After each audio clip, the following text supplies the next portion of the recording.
الحمد لله وحده لا شريك له وصدق وعده ونصر عبده وهزم الأحزاب وحده والصلاة والسلام على من لا نبي بعده أما بعد فأعوذ بالله من الشيطان الرجيم بسم الله الرحمن الرحيم لقد من الله على المؤمنين إذ بعث فيهم رسولا من أنفسهم يتلو عليهم آياته ويزكيهم ويعلمهم الكتاب والحكمة وقال النبي صلى الله عليه وسلم عن جابر بن سمرة رضي الله تعالى عنه رأيت النبي صلى الله عليه وسلم في ليلة ازديان وعليه هلة حمراء جعلت أنظر إلى النبي صلى الله عليه وسلم وإلى القمر فلهو أحسن في عيني من القمر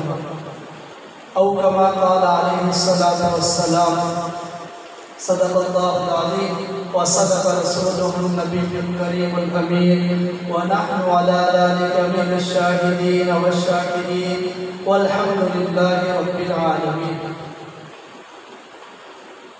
وہ آئے جن کے آنے کی زمانے کو ضرورت تھی، وہ آئے جن کے آنے کی زمانے کو ضرورت تھی، وہ آئے جن کی آمد کے لیے بے چین فطرت تھی، وہ آئے نغمۂ داؤد میں جن کا ترانہ تھا، وہ آئے گریہ یعقوب میں جن کا فسانہ تھا، وہ آئے جن کے خاطر مضطرب تھی وادی بطحا، وہ آئے جن کے قدموں کے لیے کعبہ ترستا تھا، وہ آئے جن کو حق نے گود کی غلبت میں پالا تھا، وہ آئے جن کے دم سے عرش اعظم پر اجالا تھا. میرے محترم سامعین گرامی، حضور صلی اللہ علیہ وسلم کو اللہ تعالیٰ نے آخری نبی بنا کر بھیجا ہے. نبی تو آخری ہے لیکن سب سے پہلے جنت کے اندر داخل ہوں گے. یہ امت بھی آخری امت ہے لیکن نبی کی نسبت کی وجہ سے سب سے پہلے جنت میں داخل ہوں گے. اللہ تعالیٰ نے فرمایا حدیث قدسی ہے لولاک لما خلقت الافلاک، دوسری روایت میں آتا ہے لولاک لما خلقت الجنت والنار، کہ اگر میں نے آپ کو پیدا نہ کرنا ہوتا، اگر آپ نہ ہوتے تو میں زمین اور آسمان کا نظام نہ بناتا، اگر آپ نہ ہوتے تو میں جنت اور جہنم کا نظام نہ بناتا. تو گویا یہ ساری کائنات کا جو نظام چل رہا ہے یہ حضور صلی اللہ علیہ وسلم کا صدقہ ہے. ساری کائنات کے اندر دراؤں کا چلنا، ہواؤں کا چلنا، آسمان کی بلندی، زمین کی پستی، پہاڑوں کا گر جانا، یہ سارا کا سارا میرے نبی کا صدقہ ہے. اس سے اوپر جتنے بھی نبیوں کو نبوت ملی ہے وہ بھی حضور کے صدقے سے ملی ہے. اور اگر اس سے اوپر بھی کہوں کہ اگر اللہ تعالیٰ نے محمد کو پیدا نہ کرنا ہوتا تو خدائی کا اظہار نہ فرماتا. ساری کائنات کو پیدا کرنے کا مقصد کہ حضور کو ہم نے بھیجنا تھا، اور حضور صلی اللہ علیہ وسلم ساری کائنات کے نبی ہیں. جنات کے نبی ہیں، چرند پرند کے نبی، انسانوں کے نبی، پہاڑوں کے، پتھروں کے، درختوں کے، پتوں کے، ہر چیز کے نبی ہیں. اس لیے کہ حضور صلی اللہ علیہ وسلم جب چھوٹے تھے نبوت کا دعویٰ بھی نہیں کیا تھا. کسی پتھر کے پاس سے گزرتے تو وہ بھی سلام کرتا، کسی درخت کے پاس سے گزرتے تو وہ بھی سلام کرتا. ایک مرتبہ ایک بدو دیہاتی حضور صلی اللہ علیہ وسلم کی مجلس میں آیا مردہ کو لے کر، اور حضور کو آ کر کہنے لگا اپنے آپ کو نبی کہتے ہو، اپنے آپ کو نبی کہتے ہو، میں آپ کو نبی تب مانوں گا جب یہ مردہ کو آپ کی نبوت کا گواہی دے، جب یہ اقرار کرے کہ آپ نبی. اور وہ کون سی مردہ تو انسان نہیں بولتا، اب وہ گو کا لے کر آیا. اب حضور صلی اللہ علیہ وسلم اس گو کی طرف متوجہ ہو کہا یا زب اے گو.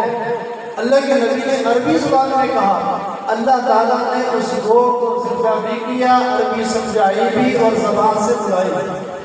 اب وہ گو کہہ رہی ہے لبیک و سعدیک یا زین من باقا یوم القیامہ، میں حاضر ہوں لبیک میرے آقا، اے قیامت کے دن آنے والوں کی عزت کے زینت کے سبب میں حاضر ہوں. پھر حضور صلی اللہ علیہ وسلم نے فرمایا من تعبد، تو کس کی عبادت کرتی ہے؟ تو کہنے لگے من فی السماء عرشہ وفی الارض سلطانہ وفی البحر سبیحہ وفی الجنۃ رحمتہ وفی النار عقابہ، میں اس کی عبادت کرتی ہوں جس کا عرش آسمانوں میں ہے، جس کی سلطنت زمینوں کے اندر ہے، جس کے راستے سمندروں میں ہے، جس کی رحمت جنت میں ہے، اور جس کا عذاب جہنم کے اندر ہے۔ اس کے بعد حضور صلی اللہ علیہ وسلم نے دوسرا سوال کیا، من انا، میں کون ہوں؟ تو وہ کہنے لگے انت رسول رب العالمین وخاتم النبیین، آپ تو تمام جہانوں کے پالنے والے رب کے رسول ہیں اور نبوت کو ختم کرنے والے ہیں۔ قد افلح من صدق وقد خاب من کذب، کامیاب ہو گیا وہ شخص جس نے آپ کی تصدیق کر دی، اور بامراد اور بے مراد ہو گیا، خسارے والا ہو گیا وہ شخص جس نے آپ کی تکذیب کر دی۔ اب وہ بدو حضور صلی اللہ علیہ وسلم سے کہنے لگا، جب میں آپ کے پاس آیا تو آپ کے پاس آنے سے پہلے آپ میری نظر میں پوری دنیا کے اندر سب سے زیادہ محبوب تھے، یعنی میں آپ سے سب سے زیادہ نفرت کرتا تھا۔ اب میں آپ کی مجلس سے جا رہا ہوں، میرا حال یہ ہے کہ ساری دنیا میں جتنے بھی لوگ ہیں ان سب سے زیادہ محبوب آپ مجھے ہیں۔ اور اس نے یہ کلمہ پڑھا، اشہد ان لا الہ الا اللہ وانک رسول اللہ، آپ اللہ کے رسول ہیں۔ میں گواہی دیتا ہوں کہ کوئی الہ نہیں مگر اللہ، اور آپ اللہ کے رسول ہیں۔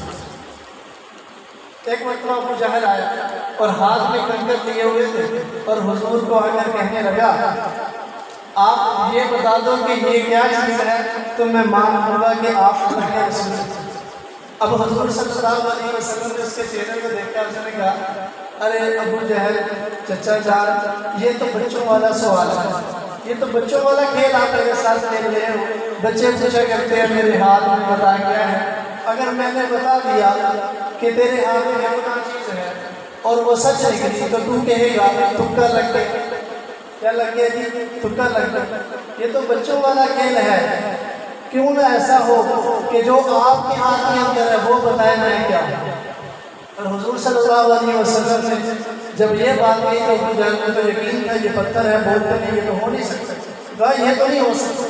لیکن حضور صلی اللہ علیہ وسلم نے جب اشارہ کیا تو پھر مٹھی کے اندر وہ کنکر بولتے ہیں، اشہد ان لا الہ الا اللہ واشہد انک رسول اللہ، کہ ہم گواہی دیتے ہیں کوئی الہ نہیں مگر اللہ اور آپ اللہ کے رسول ہیں۔ لیکن ابو جہل کی قسمت، ابو جہل تھا ہی کہ اس کی قسمت کے اندر ہدایت نہیں تھی، اور یہ کہہ کر چلا گیا آپ تو جادوگر ہیں، آپ تو ساحر ہیں، تو لیکن اس کی قسمت میں ایک مرتبہ صلی اللہ علیہ وسلم کے بارے میں یہودیوں نے منصوبہ کیا کہ ان کے ساتھ مناظرہ کیا، اور انہوں نے اپنے سب سے بڑے عالم حضرت عبداللہ ابن سلام بعد میں مسلمان ہو گئے، ان کو بھیجا کہ حضور سے جا کر مناظرہ کریں۔ اب اس نے ذہن کے اندر یہ خیال کیا کہ میں ان سے یہ سوال کروں گا، یہ سوال کروں گا، یہ سوال کروں گا، اس کا اگر یہ جواب دیا تو یہ سوال کر دوں گا، یہ جواب دیا تو اس کے اوپر یہ اعتراض کروں گا۔ تو اس نے کھانے ذہن کے اندر کوئی کئی 100 سے زیادہ سوال اس نے ذہن میں بنا لی۔ اب اس کے بعد اس نے سفر کیا حضور کی طرف۔